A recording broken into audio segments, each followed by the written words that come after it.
Welcome back to the KinderJoy TV podcast, where we dive into the heart of parenting with compassion, science, and real-life strategies. I'm your host, Adam, and today we're tackling a topic that every parent wonders about. How do we help our kids build real self-esteem without overpraising them? Many of us were raised with the idea that praise motivates kids. You're so smart, you're the best, you're amazing. But research tells us that too much of the wrong kind of praise can actually backfire. Here to help us unpack this is child psychologist and educator, Ms. Smith. She's been guiding families for over 2 decades on raising confident, emotionally intelligent children. Ms. Smith, welcome back. Thank you, Adam. This is such an important conversation. Parents want their kids to feel good about themselves, but sometimes the strategies we use can unintentionally create pressure, anxiety, or even dependence on external validation. Part 1. The difference between self-esteem and confidence. Adam, let's start at the foundation. We often use self-esteem and confidence interchangeably. What's the difference? Great question. Self-esteem is about how a child values themselves, their sense of worth and belonging. It's deep, internal. Confidence is more about belief in their ability to do certain things. Ride a bike, solve a puzzle, play soccer. Overpraise tends to inflate confidence temporarily, but it doesn't always build genuine self-esteem. True self-esteem comes from feeling loved unconditionally, accepted as they are, and capable of growing through challenges. So if we're always saying, "You're amazing," kids may believe their worth depends on performance. Exactly. And then when they fail or struggle, they feel like they've lost their value. That's why we need to shift from praise overload to encouragement, validation, and process-focused feedback. Part 2. The problem with overpraise. What actually happens when kids get too much praise? Several things. First, it creates praise addiction. Kids start asking, "Did I do good? Do you like it?" instead of trusting their own sense of accomplishment. Second, it can make them afraid of failure. If they've always been told that they're the best, failure feels catastrophic, like they're letting us down. And third, it can undermine motivation. When the focus is on the outcome, the grade, the goal, the trophy, kids may stop enjoying the process of learning and growing. So, praise can feel good in the moment, but fragile in the long term. Exactly. Think of it like giving candy instead of a nourishing meal. Sweet for a second, but not what builds lasting strength. Part 3. Encouragement versus praise. 2200. So, what's the alternative? How do we encourage without overpraising? We focus on 3 things: effort, process, and values. Instead of saying, "You're so smart," we might say, "I noticed how hard you worked on that math problem." Instead of, "You're the best player," try, "You kept practicing even when it was tough." That shows determination. We also want to highlight who they are, not just what they do.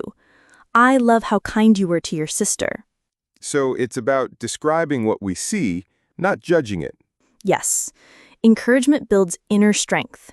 Praise, if overused, creates dependence. Let's talk about connection.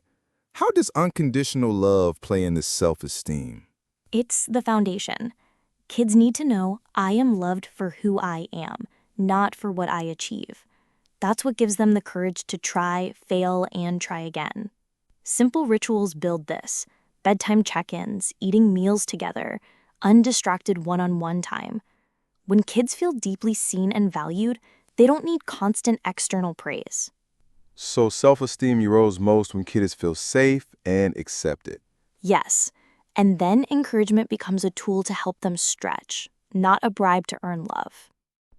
Part 5. Practical scripts for parents. Parents listening might be thinking, okay, but what do I actually say? Can you give us examples? Of course. Let's compare. Child shows you a drawing. Instead of, "Wow, that's beautiful," say, "I love how you used so many colors. What inspired you?" Child plays a soccer game. Instead of, "You're the best," say, I noticed you kept running and supporting your teammates. Child gets an A on a test. Instead of, you're so smart, say, you worked hard and it paid off. How did you study? These responses shift focus from outcome to effort, creativity, and growth. That makes so much sense. It also opens conversation instead of closing it with a quick good job. Exactly. Kids feel seen and understood, not just evaluated. Part 6. Long-term strategies for self-esteem. Let's end with long-term strategies for self-esteem. How can parents nurture genuine self-esteem over the years? Here are a few key strategies. Model self-compassion. If you make a mistake, say, I messed up, but I can learn from it. Kids learn self-worth from how we treat ourselves. Give responsibilities. Chores, helping with cooking, caring for pets. These build competence and a sense of contribution. Encourage problem solving. Instead of jumping in to fix everything, ask, what do you think you could try? Celebrate effort, not perfection.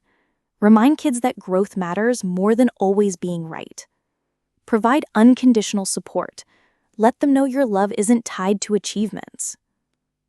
So it's really about balancing warmth with high expectations and making sure kids know they're valuable regardless of performance. That's it. True self-esteem is quiet confidence. I matter, I can grow, and I am loved. Mrs. Smith, thank you so much for sharing these insights. Parents often mean well with praise, but today you've shown us how to go deeper to build self-esteem that lasts a lifetime. Thank you, Adam.